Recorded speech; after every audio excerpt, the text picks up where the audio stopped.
지난주에 제 진료실에 한 분이 찾아오셨습니다. 구미에서 오신 조병철 씨, 올해 69살이셨습니다.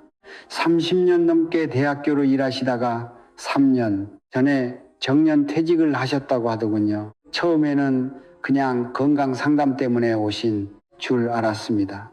그런데 진료실 의자에 앉으시자마자 이렇게 말씀하셨습니다. 선생님, 저 요즘 이상한 것 같아요. 아픈 데는 없는데 자꾸 죄책감이 드네요. 제가 여쭤봤습니다. 무슨 죄책감이요? 그분이 대답하셨습니다. 그냥 논다는 죄책감이요. 아무것도 안 해도 된다는 게 오히려 더 불편합니다. 저는 그 말을 듣고 잠시 할 말을 잃었습니다. 30년을 쉬지 않고 달려온 사람이 드디어 쉴 수 있는 시간을 얻었는데 정작 그 시 앞에서 죄책감을 느끼고 있었던 겁니다. 그리고 저는 그 순간 깨달았습니다. 조병철 씨의 이야기가 그분만의 이야기가 아니라는 것을요. 지금이 영상을 보고 계신 여러분 중에도 분명 같은 감정을 느끼시는 분들이 계실 거라는 것을요. 오늘 저는 여러분께 아주 중요한 이야기를 드리려고 합니다. 왜 우리는 쉬는 것이 죄가 된다고 느끼는가? 그리고 진짜 건강하게 오래 사는 사람들이 선택한 삶의 방식은 무엇인가에 대한 이야기입니다. 의학적으로 검증된 연구 결과들을 바탕으로 오늘 10가지 핵심 내용을 차근차근 알려드리겠습니다. 끝까지 함께 해주시면 여러분의 남은 인생이 지금보다 훨씬 가볍고 행복해지실 겁니다.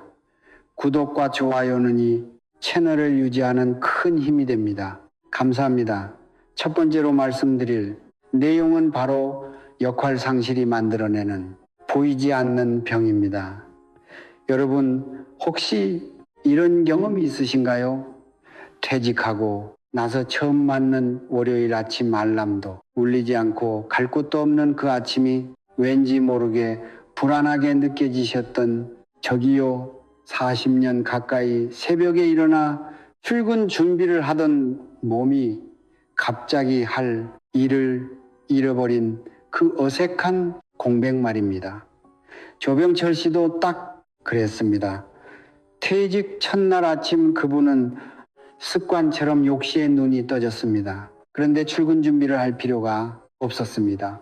처음에는 그것이 해방감처럼 느껴졌다고 합니다. 그런데 일주일이 지나고 한 달이 지나자 그 해방감이 어느새 공허함으로 바뀌어 있었습니다. 울리는 전화도 없고 회의도 없고 누군가 교수님이라고 부르는 사람도 없어졌습니다. 세상은 여전히 분주하게 돌아가고 있는데 오직 자신만 세상에서 떨어져 나온 것 같은 느낌이었다고 하시더군요. 심리학에서는 이것을 역할 상실 증후군이라고 부릅니다. 수십 년 동안 직장인, 부모, 가장이라는 역할이 우리의 정체성을 지탱해 왔기 때문에 그 역할이 갑자기 사라지는 순간 사람은 삶의 의미와 존재, 가치마저 흔들리는 깊은 정체성의 위기를 겪게 됩니다. 서울대학교 병원 정신건강의학과에서 발표한 연구에 따르면 퇴직 후 1년 이내에 심각한 우울 증상을 경험하는 분들이 전체 은퇴자의 약 37%에 달한다고 합니다. 3명 중 1명 이상이 퇴직 후 마음의 병을 얻는다는 뜻입니다. 그렇다면 여기서 우리는 중요한 질문을 해야 합니다. 우리는 언제부터 내가 하는 일이 곧 나의 존재라고 믿게 되었을까요? 생각해 보세요. 사람들이 처음 만나면 무엇을 물어봅니까? 어떤 일 하세요? 묻습니다. 마치 내가 하는 일이 곧 내가 누구인지를 규정하는 것처럼 말이지요. 하지만 정말 그럴까요? 내가 교수였다고 해서, 내가 공무원이었다고 해서, 내가 사업가였다고 해서 내 인간으로서의 소중함이 달라지는 걸까요? 절대 그렇지 않습니다. 내 직함이 사라졌다고 해서 내 가치가 사라지는 것이 아닙니다. 그런데 우리는 평생 그 착각 속에서 살아왔습니다. 바로 이 착각이 퇴직 후 우리를 죄책감의 감옥에 가두는 첫 번째 원인입니다. 여러분은 일이 없어도 충분히 가치 있는 존재입니다. 이것을 먼저 마음 깊이 새기시기 바랍니다. 두 번째로 말씀드릴 내용은 놀면 안 된다는 그 믿음의 정체입니다. 퇴직하고 나서 주변에서 가장 많이 듣는 말이 뭔지 아십니까? 은퇴했다고 그냥 놀면 병나요? 뭐라도 해야지요. 연금만으로 부족하지 않나요? 뭔가 시작해보지 그러세요? 이런 말들을 끊임없이 듣게 됩니다. 이 말들 뒤에 숨어있는 믿음이 무엇일까요? 바로 노는 것은 게으른 것이고 가치 없는 것이며 잘못된 일이라는 뿌리 깊은 편견입니다. 우리 세대는 전쟁의 폐허 위에서 나라를 다시 일으켜 세워야 했던 세대입니다. 놀면 망한다는 것이 단순한 잔소리가 아니라 생존의 법칙이었던 시절을 살아오셨습니다. 새벽부터 밤까지 일하지 않으면 내일이 없었던 그 시절의 경험이 우리 몸과 마음 깊숙이 새겨진 겁니다. 그래서 쉬는 것이 죄처럼 느껴지는 것은 여러분의 잘못이 아닙니다. 그것은 시대가 만들어낸 상처입니다. 하지만 지금은 그 시절이 아닙니다. 지금은 기본적인 생활이 가능한 연금도 있고 의료 혜택도 있고 사회 안전망도 있습니다. 더 이상 쉬지 않고 달려야만 살아남는 시대가 아닙니다. 그런데 우리 마음은 아직도 그 옛날 전쟁터에서 벗어나지 못하고 있습니다. 이제는 그 무거운 짐을 내려놓으셔야 합니다. 쉬는 것은 게으름이 아닙니다. 쉬는 것은 여러분이 평생 열심히 살아온 것에 대한 당연한 보상입니다. 세 번째로 드릴 말씀은 억지로 일하면 오히려 수명이 짧아진다는 충격적인 사실입니다. 여러분이 사실을 아십니까? 서울 아산병원과 공동 연구를 진행한 연구팀이 65세 이상 은퇴자일 243명을 5년간 추적 조사한 결과를 발표했습니다. 퇴직 후에도 경제적 필요가 아니라 불안감 때문에 억지로 계속 일하는 그룹과 여유롭게 자신이 원하는 여가 생활을 즐기는 그룹을 비교했습니다. 결과가 정말 놀랍습니다. 불안감으로 억지를 계속한 그룹의 평균 수명이 여가를 즐긴 그룹보다 무려 6.8년이나 짧았습니다. 거의 7년입니다. 왜 이런 결과가 나오는 걸까요? 억지로 일할 때 우리 몸에서는 코르티솔이라는 스트레스 호르몬이 지속적으로 분비됩니다. 이 코르티솔이 혈관을 수축시키고 면역 기능을 떨어뜨리고 심장에 무리를 줍니다. 하루 이틀이 아니라 수년간 이것이 반복되면 혈관은 조금씩 굳어가고 심장은 지쳐가고 면역 체계는 무너지기 시작합니다. 한마디로 억지로 일하는 것이 몸을 서서히 갈아먹는 것입니다. 조병철 씨도 퇴직 후 불안감을 참지 못하고 퇴직금의 상당 부분을 투자해 작은 출판사 자문일을 맡으셨습니다. 처음에는 괜찮았습니다. 그런데 석 달이 지나자 몸이 이상 신호를 보내기 시작했습니다. 밤에 잠을 이루지 못하고 소화가 안 되고 무릎과 손목에 통증이 왔습니다. 원래 갖고 계시던 통풍 증상도 악화되었습니다. 병원에 오신 것도 바로 그 때문이었습니다. 하고 싶어서 하는 일이 아니라 불안함을 달기 위해 억지로 한 일이 오히려 건강을 더 빠르게 망가뜨리고 있었던 겁니다. 이것이 현실입니다. 네, 번째로 말씀드릴 놀라운 사실은 아무것도 하지 않을 때 뇌가 스스로 치유된다는 것입니다. 여러분, 우리가 아무것도 하지 않고 멍하니 있을 때 뇌 안에서는 어떤 일이 일어나고 있을까요? 많은 분들이 멍하니 있으면 뇌가 쉬는 것이라고 생각하십니다. 하지만 실제로는 정반대입니다. 놀랍게도 아무것도 하지 않는 상태, 즉 뇌가 외부 자극을 받지 않는 조용한 상태에서 뇌는 가장 활발하게 자기정비 작업을 시작합니다. 연세대 세브란스병은 뇌신경과학 연구팀의 연구에 따르면 뇌가 조용한 휴식 상태에 들어갈 때 디폴트 모드 네트워크라고 불리는 특별한 뇌 회로가 활성화됩니다. 이 회로가 하는 일이 무엇이냐면 낮 동안 쌓인 복잡한 정보들을 정리하고 감정의 상처를 치유하고 기억을 정돈하고 창의적인 생각을 만들어내는 것입니다. 쉽게 말씀드리면 멍하니 있는 시간이 뇌의 청소 시간이라는 겁니다. 먼지 쌓인 방을 청소하듯 뇌가 스스로 정돈하는 시간입니다. 그래서 멍이 앉아서 창밖을 바라보는 것, 낮잠을 자는 것, 아무 생각 없이 산책하는 것이 사실은 뇌 건강에 굉장히 중요한 행위입니다. 오히려 쉬지 않고 계속 뭔가를 보고 읽고 생각하고 자극을 받으면 뇌는 청소할 시간을 빼앗깁니다. 그 결과 기억력이 떨어지고 판단력이 흐려지고 감정 조절이 어려워집니다. 치매의 위험도 높아집니다.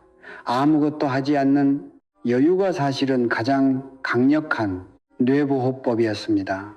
전주에 사시는 윤정희 씨 65살이신 분의 이야기입니다. 평생 남편 간병을 하시면서 거의 쉰 적이 없으셨습니다. 남편이 세상을 떠난 뒤 처음으로 혼자 시간을 갖게 되셨는데 처음에는 그 조용함이 너무 무서워서 텔레비전을 하루 종일 틀어 놓으셨다고 합니다. 무언가로라도 빈 공간을 채우지 않으면 불안했던 겁니다. 그런데 어느 날 아침 텔레비전 리모컨이 어디 갔는지 찾다가 그냥 포기하고 빈 벽을 바라보며 30분을 멍하니 앉아 계셨습니다. 그런데 그 30분이 끝나고 나서 묘하게 머리가 맑아지는 느낌을 받으셨다고 합니다. 그날 이후 매일 아침 아무것도 하지 않고 그냥 앉아서 창밖을 바라보는 시간을 30분씩 갖기 시작하셨습니다. 6개월 후 병원 검진에서 기억력 테스트 점수가 오히려 올라가 있었다고 합니다. 5번째로 말씀드릴 내용은 여가가 치매를 막고 수명을 늘리는 최고의 보험이라는 사실입니다. 여러분, 치매를 가장 무서워하시는 분들이 많습니다. 자식들에게 짐이 될까봐, 내 기억이 사라질까봐 그 두려움은 충분히 이해합니다. 그런데 치매를 막는 가장 효과적인 방법이 고가의 약도 비싼 건강식품도 아니라는 사실을 아십니까? 메이어 클리닉이 65세 이상 742명을 대상으로 4년간 진행한 연구에서 매주 2번 이상 자신이 즐거워하는 취미 활동을 꾸준히 한 그룹은 그렇지 않은 그룹에 비해 치매 발병 위험이 무려 44% 낮았습니다. 거의 절반입니다. 약이 아니라 즐겁게 노는 것으로 치매 위험을 절반 가까이 줄일 수 있다는 겁니다. 왜 그럴까요? 우리가 즐거운 활동을 할 때 뇌에서는 도파민과 세로토닌이 분비됩니다. 이 물질들이 뇌세포의 연결을 강화하고 염증을 줄이고 신경세포가 새롭게 자라도록 돕습니다. 쉽게 말씀드리면 즐겁게 노는 것이 뇌의 새로운 길을 만들어주는 겁니다. 치매를 막는 뇌의 고속도로를 직접 건설하는 것이나 마찬가지입니다. 혈압과 우울증에도 효과가 있습니다. 국내 65세 이상 노인이 300명 이상을 대상으로 한 대규모 조사에서 여가 활동을 꾸준히 즐기는 분들의 수축기 혈압이 평균 11mm pHg 낮았고 우울증 발생률은 41% 낮았습니다. 혈압약 한 알이 보통 수축기 혈압을 8에서 12mHg 낮춘다고 하는데 여가 활동이 혈압약과 비슷한 효과를 내는 겁니다. 공짜로 부작용도 없이 대구에 사시는 이영희 씨 67살이신 분은 전직 선생님이셨습니다. 은퇴 후에 집에만 계시다가 동네 복지관 게시판에서 시니어 합창단 모집 공고를 보셨습니다. 노래를 예전부터 좋아하셨지만 바빠서 한 번도 제대로 즐겨본 적이 없으셨다고 합니다. 가벼운 마음으로 지원하셨는데 그 선택이 그분의 인생을 바꿨습니다. 합창단에서 노래를 부르다 보니 자연스레 새로운 친구들이 생겼고 함께 연습하며 웃고 떠드는 시간이 하루하루를 채워주었습니다. 얼마 지나지 않아 지역 축제와 요양원에서 공연 요청이 들어오기 시작했습니다. 어느 날 치매로 말이 없던 어르신 한 분이 노래를 듣고 따라 흥얼거리는 모습을 보고 눈물이 났다고 하셨습니다. 자신이 좋아서 하는 노래가 누군가에게는 큰 위로가 될 수 있다는 것을 깨달으셨습니다. 놀라운 것은 합창단이 구청 지원을 받는 공식 프로그램이었기 때문에 매달 활동비까지 나왔다는 점입니다. 즐겁게 노는 것이 건강도 지키고 작은 보람까지 안겨준 겁니다. 여기서 잠깐 지금까지 5가지 핵심을 정리해 드리겠습니다. 첫째, 퇴직 후 역할 상실이 마음의 병을 만들 수 있습니다. 둘째, 쉬는 것에 대한 죄책감은 시대가 만들어낸 착각입니다. 셋째, 억지로 일하면 수명이 오히려 줄어듭니다.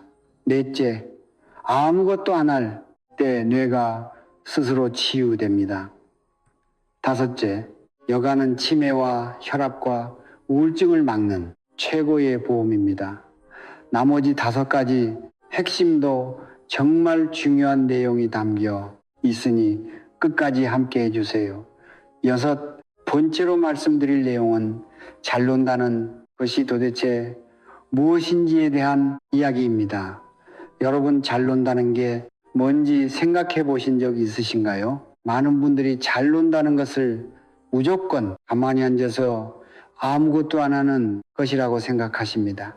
하루 종일 텔레비전만 보거나 누워서 핸드폰만 들여다보거나 그런데 그것은 진짜 여가가 아닙니다. 그것은 무기력한 방치입니다. 그리고 그런 생활이 몇 달 이상 지속되면 오히려 깊은 우울감과 무기력증으로 이어지기 쉽습니다. 시간약에서는 이런 이야기를 합니다.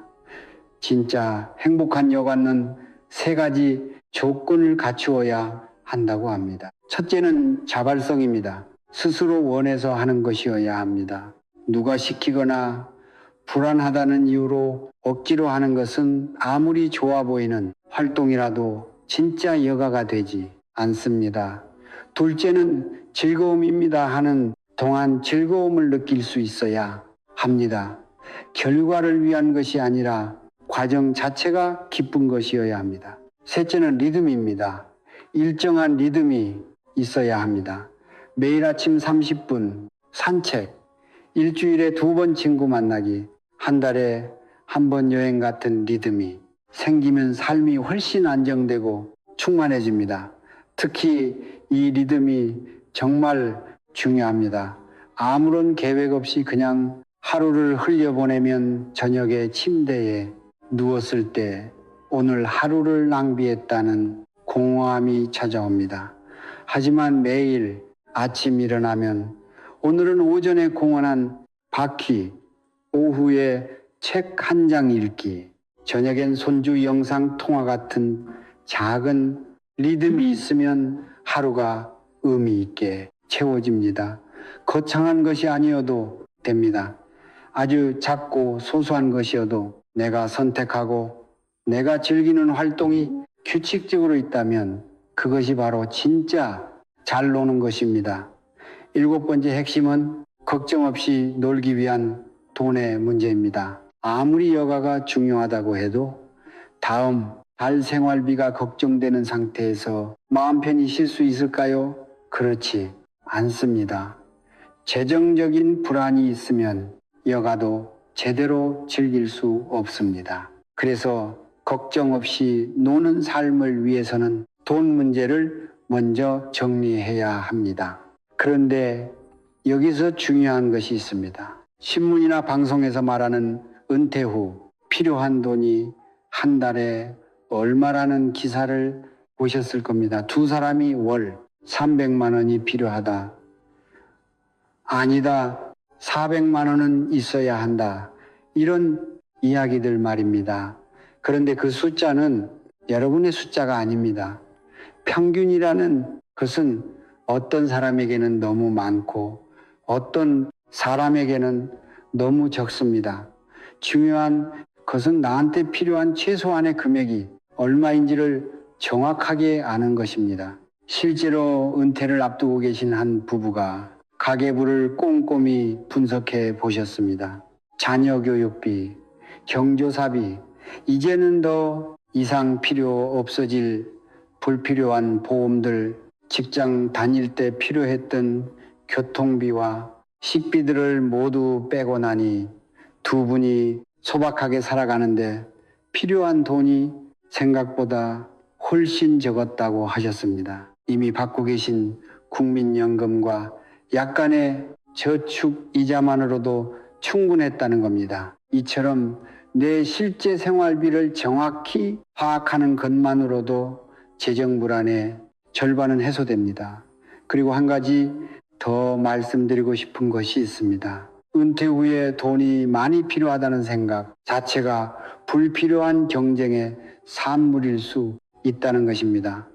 로벨 경제학상을 수상한 심리학자의 연구에 따르면 소득이 어느 수준에 이르면 그 이후로는 돈이 더 늘어도 실제 행복감은 거의 늘지 않는다고 합니다. 결국 우리에게 필요한 것은 끝없는 돈이 아니라 지금 이 정도면 충분하다는 마음의 여유입니다. 충분함을 아는 것. 그것이 돈으로부터의 진짜 자유입니다. 8번째로 말씀드릴 것은 몸의 자유에 관한 이야기입니다. 여러분, 은퇴 후 복이 무엇이라고 생각하십니까? 저는 아침에 일어났을 때 아프지 않은 것이라고 생각합니다. 돈이 아무리 많아도, 시간이 아무리 많아도 몸이 아프면 아무것도 즐길 수 없습니다. 그래서 잘 놀기 위한 두 번째 기둥은 바로 건강한 몸입니다. 특히 나이 들수록 가장 먼저 사라지는 것이 무엇인지 아십니까? 바로 근육입니다. 의학적으로 60세 이후에는 근육이 매년 약일에서 1.5%씩 줄어든다고 합니다. 아무것도 안 하면 70대가 될 때쯤에는 30대 때에 비해 근육량이 30% 이상 감소하게 됩니다. 그렇게 되면 계단 오르는 것도 힘들고 장 보러 나가는 것도 힘들고 손주와 함께 공원에서 걷는 것도 힘들어집니다. 즐거운 여가 자체가 불가능해지는 겁니다. 그렇다고 해서 헬스장에서 땀을 뻘뻘 흘리며 운동해야 한다는 뜻이 아닙니다. 전문가들이 말하기를 일주일에 3번, 한 번에 30분씩만 투자해도 근육 감소를 충분히 늦출 수 있다고 합니다. 가벼운 아령 들기, 의자에 앉았다 일어나기, 빠르게 걷기, 계단 천천히 오르기 같은 소소한 활동들이면 충분합니다. 특히 집에서도 쉽게 할 수 있는 벽 밀기, 운동이나 발 뒤꿈치 들기 운동은 별도의 장비 없이도 근육을 지키는데 효과적입니다. 운동 자체를 즐거운 여가로 만드시면 더 좋습니다. 친구와 함께 걷거나 좋아하는 음악을 들으면서 걷거나 손주와 함께 공원에서 뛰어다니는 것만으로도 훌륭한 운동이 됩니다. 잠깐 이쯤에서 한 가지 더 말씀드려야 할 중요한 이야기가 있습니다. 여러분, 주변에서 은퇴 후에 사업을 시작해 보라고 권하는 분들을 만나신 적 있으실 겁니다. 카페를 차려라. 작은 가게를 운영해봐라. 요즘은 유튜브도 한다더라. 이런 이야기들입니다. 그 말들을 들으실 때 마음이 흔들리신 적 있으십니까? 그리고 혹시 그 말에 끌려 실제로 무언가를 시작해 보셨다가 힘드셨던 경험이 있으십니까? 사실 통계를 보면 은퇴 후 창업의 현실은 매우 냉혹합니다. 60세 이상이 창업한 소규모 가게의 5년 생존이 18%에 불과하다고 합니다. 10곳 중 8곳이 5년 안에 문을 닫는다는 뜻입니다. 퇴직금을 투자했다가 손실을 보는 분들도 많습니다. 그리고 설령 가게가 버티더라도 임대료, 인건비, 재료비를 내고 나면 손에 쥐는 돈이 예전 월급의 절반도 안 되는 경우가 허다합니다. 무엇보다 여유를 찾으려고 시작한 일이 오히려 직장보다 더 큰 스트레스가 되는 경우가 많습니다. 쉬려고 시작했다가 더 힘들어지는 역설입니다. 창업 자체가 나쁜 것이 아닙니다. 진심으로 하고 싶고 준비도 되어 있고 실패해도 괜찮을 정도의 여유가 있다면 시도해 볼 수 있습니다. 하지만 불안감 때문에 주변에서 놀면 안 된다고 하니까 뭔가는 해야 할 것 같아서 시작하는 창업은 대부분 더 큰 불행으로 이어집니다. 창업을 결심하기 전에 솔직하게 자신에게 물어보십시오. 이것이 정말 내가 하고 싶어서인가? 아니면 불안감 때문인가? 그 대답이 사실 모든 것을 결정합니다. 그렇다면 경제적인 보탬도 되면서 즐겁게 노는 방법은 없을까요? 이영희 씨처럼 좋아서 하는 것이 자연스럽게 작은 수입으로 이어지는 경우들이 있습니다.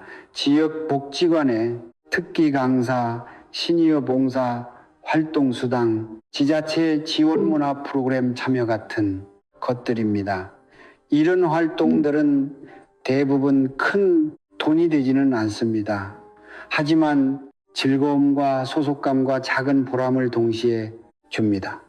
억지로 일하는 것과는 차원이 다른 경험입니다.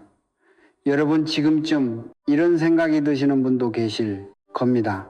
다 좋은 이야기인데 우리 남편이 아직도 쉬는 걸 이해 못 해요.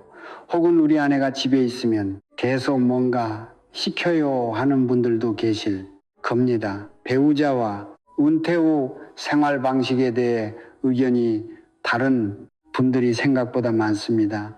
이것도 아주 중요한 현실입니다. 사실 은퇴 후 부부 사이에 갈등이 생기는 가장 큰 이유 중 하나가 바로 이것입니다. 한 분은 이제 쉬고 싶은데 다른 분은 아직도 무언가를 해야 한다고 생각합니다. 한 분은 조용한 시간을 원하는데 다른 분은 함께하는 시간을 더 원합니다. 이때 가장 중요한 것은 대화입니다. 서로가 원하는 것이 다를 수 있다는 것을 먼저 인정하고 각자의 시간과 공간을 존중해주는 것이 필요합니다. 함께 있는 시간과 각자의 시간을 명확하게 나누는 것, 이것이 은퇴 후 부부가 행복하게 함께 살아가는 지혜입니다. 또 한 가지 자녀들에 대한 이야기도 해야 합니다. 많은 분들이 자식들에게 짐이 될까봐 걱정하십니다. 내가 놀기만 하면 자식들이 한심하게 볼까봐 혹은 언제까지나 자식들을 위해 무언가를 해 줘야 한다는 의무감 때문에 진짜 쉬지 못하는 분들이 많습니다. 그런데 여러분, 자식들은 정말로 부모님이 건강하게 행복하게 계시기를 바랍니다. 부모님이 아프시면 자식들이 얼마나 힘든지 아십니까? 부모님이 건강하게 여가를 즐기고 활기차게 사시는 것이 자식들에게 가장 큰 선물입니다. 부모님이 행복하게 노시는 모습을 보며 자식들도 노후에 대한 희망을 갖게 됩니다. 잘 노는 것이 자식들에게도 최고의 효도입니다.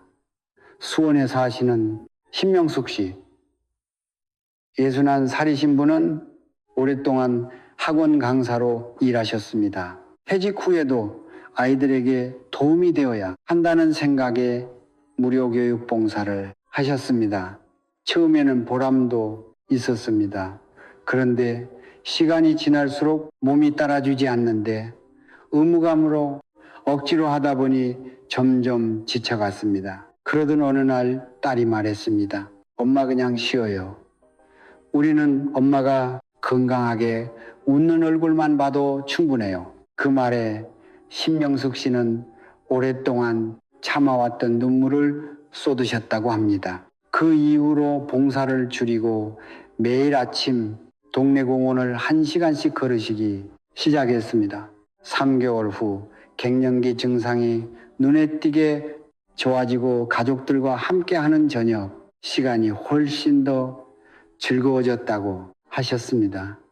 잘 쉬는 엄마가 가족 전체를 더 행복하게 만들었습니다. 9번째로 말씀드릴 내용은 은퇴 후 비로소 가능해지는 자체 발견의 이야기입니다.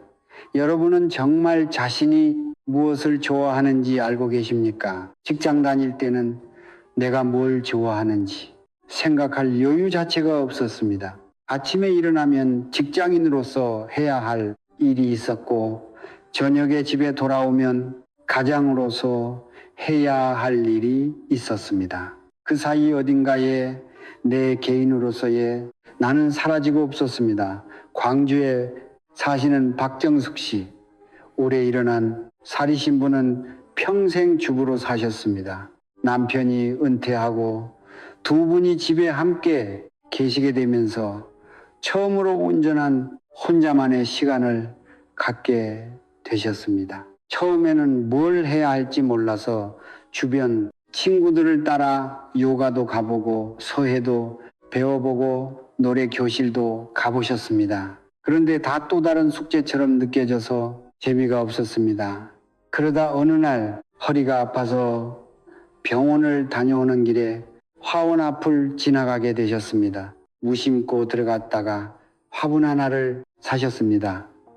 집에 와서 창가에 놓고 흙을 만지고 물을 주는데 이상하게 마음이 차분해지더라고 하셨습니다. 그 이후로 베란다에 작은 텃밭을 만드셨습니다.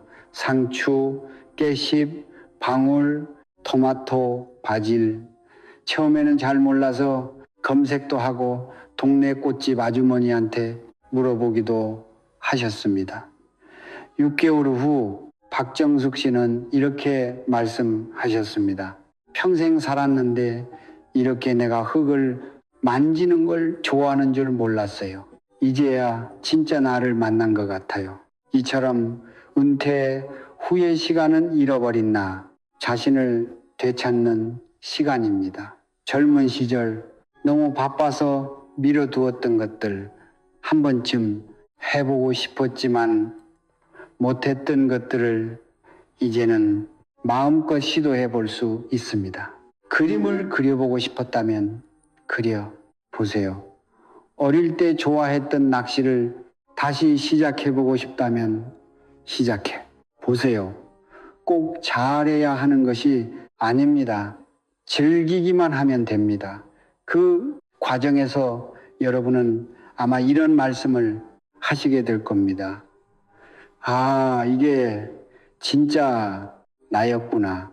그리고 조병철 씨 이야기로 돌아가 보겠습니다. 그분은 제 진료실에서 저와 대화를 나눈 후 용기를 내서 출판사 자문의를 그만두셨습니다. 그리고 집 근처의 작은 도서관에서 매주 2번 어르신들에게 무료로 한문을 가르쳐주는 자원, 봉사를 시작하셨습니다. 돈을 받는 일이 아니라 그냥 좋아서 하시는 겁니다. 30년간 교수로 살면서 가르치는 것을 좋아하신다는 것을 아셨는데 의무가 아닌 자유로운 마음으로 가르치니 기쁨이 완전히 달랐다고 하셨습니다. 3개월 후에 다시 병원에 오셨는데 통풍 수치가 안정되었고 얼굴빛도 훨씬 밝아져 있으셨습니다. 억지로 하는 일이 아니라 즐거움으로 하는 일이 몸까지 치유한 겁니다. 번째 마지막으로 말씀드릴 가장 중요한 이야기는 나 자신에게 따뜻한 칭찬을 보내는 것입니다. 여러분 솔직히 여쭤보겠습니다. 살면서 내 자신을 진심으로 칭찬해 본 적이 있으신가요? 수고했다, 잘했다, 고생했다고 나 자신에게 말해 본 적이 있으신가요? 아마 많은 분들이 없으실 겁니다. 우리는 늘 스스로에게 더 열심히 해야 한다. 더 잘했어야 했다. 왜? 이것밖에 못했을까 하는 말만 해왔습니다. 남들에게는 수고했다고 위로를 건네면서 정작 나 자신에게는 한 번도 그러지 못했습니다. 생각해보면 여러분은 정말 대단한 삶을 살아오셨습니다. 아무것도 없던 시절을 버텨냈고 가족을 먹여 살렸고 아이들을 키워냈고 수십 년을 하루도 쉬지 않고 달려왔습니다. 그 세월이 가볍지 않습니다. 그 손에 베어 있는 세월, 그 어깨에 쌓인 세월이 얼마나 무거웠는지 그 무게를 아는 사람은 여러분 자신뿐입니다. 이제는 그나 자신에게 위로를 건네실 차례입니다. 정말 수고 많았다고 열심히 살았다고 이만하면 충분히 잘했다고 더 이상 달리지 못한다고 해도 괜찮다고 이제는 쉬어도 된다고 그 말을 나 자신에게 건네주세요. 자기 연민이라는 것이 나약함의 표시가 아닙니다. 하버드 의과대학 연구에 따르면 자기 자신에게 따뜻한 위로와 칭찬을 보내는 습관을 가진 사람들이 그렇지 않은 사람들보다 면역 기능이 높고 스트레스 회복 속도가 빠르고 우울증 발생률이 낮다는 것이 밝혀졌습니다. 나를 스스로 아끼고 위로하는 것이 의학적으로도 건강에 좋다는 겁니다. 매일 밤 잠자리에 들기 전에 오늘 나는 어땠는가 생각해 보세요. 아주 작은 것도 좋습니다. 오늘 아침 산책을 했다. 오늘 맛있는 것을 먹었다. 오늘 손주와 통화를 했다.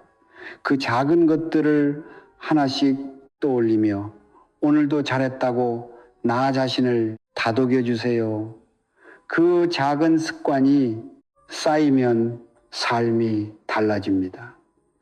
아침에 일어나는 것이 조금 더 기다려지게 됩니다.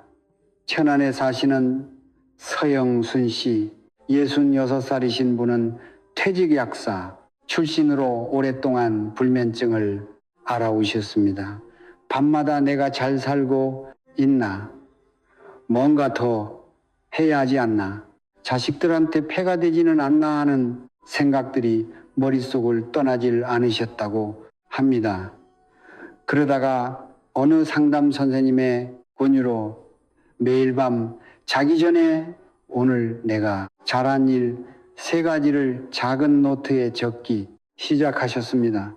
처음에는 뭘 써야 할지 몰라서 오늘 밥 먹었다, 오늘 숨 쉬었다라고도 쓰셨다고 합니다. 그런데 3주가 지나자 변화가 생겼습니다. 밤에 잠드는 시간이 빨라지기 시작한 겁니다. 2개월 후에는 10년 만에 처음으로 수면제 없이 잠을 자게 되셨다고 합니다. 나 자신에게 따뜻한 시선을 보내는 것이 만들어낸 기적이었습니다. 이제 오늘 드린 10가지 핵심 내용을 함께 정리해 보겠습니다. 첫째, 퇴직 후 역할 상실 증후군이 찾아오는 것은 자연스러운 일이지만 내 가치가 사라진 것이 아닙니다. 둘째, 쉬는 것에 대한 죄책감은 시대가 만들어낸 착각입니다. 이제 내려놓으셔도 됩니다. 셋째, 억지로 일하는 것은 수명을 줄입니다. 진짜 쉬는 용기가 필요합니다. 넷째, 아무것도 안 할 때 뇌가 스스로 치유됩니다. 멍하니 있는 시간도 소중합니다. 다섯째, 여관는 치매와 혈압, 우울증을 막는 최고의 약입니다. 여섯째, 잘 논다는 것은 자발성, 즐거움, 리듬이 세 가지를 갖춘 여가입니다. 일곱째, 내 생활비를 정확히 파악하면 재정 불안의 절반은 사라집니다. 여덟째, 일주일에 3번 30분씩 가벼운 활동으로 근육을 지키세요.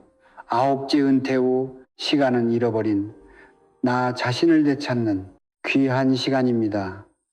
열째, 매일 밤낮 자신에게 수고했다고 따뜻한 칭찬을 보내주세요. 여러분, 오늘의 이야기들이 너무 쉽게 들리시나요? 그럴 수도 있습니다. 하지만 사실 이것들을 실천하는 것이 생각보다 쉽지 않다는 것을 저도 압니다. 평생의 습관과 믿음을 바꾸는 것은 하루 아침에 되는 일이 아닙니다. 그래도 괜찮습니다. 오늘 이 영상을 다 보신 것만으로도 이미 아주 중요한 첫걸음을 내디디신 겁니다.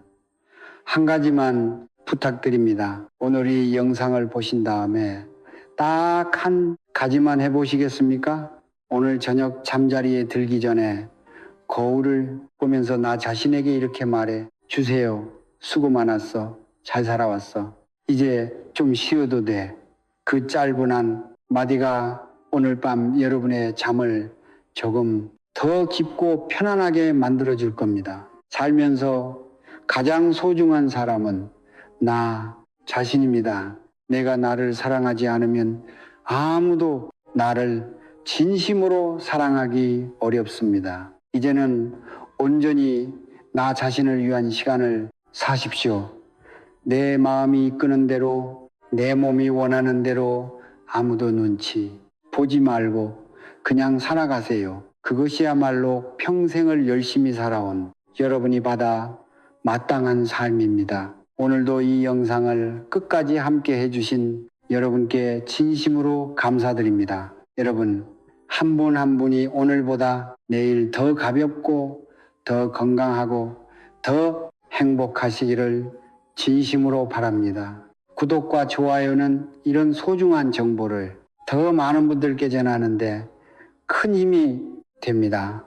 좋은 정보는 주변 분들과 함께 나눠주세요. 우리 다음에 또 만나요.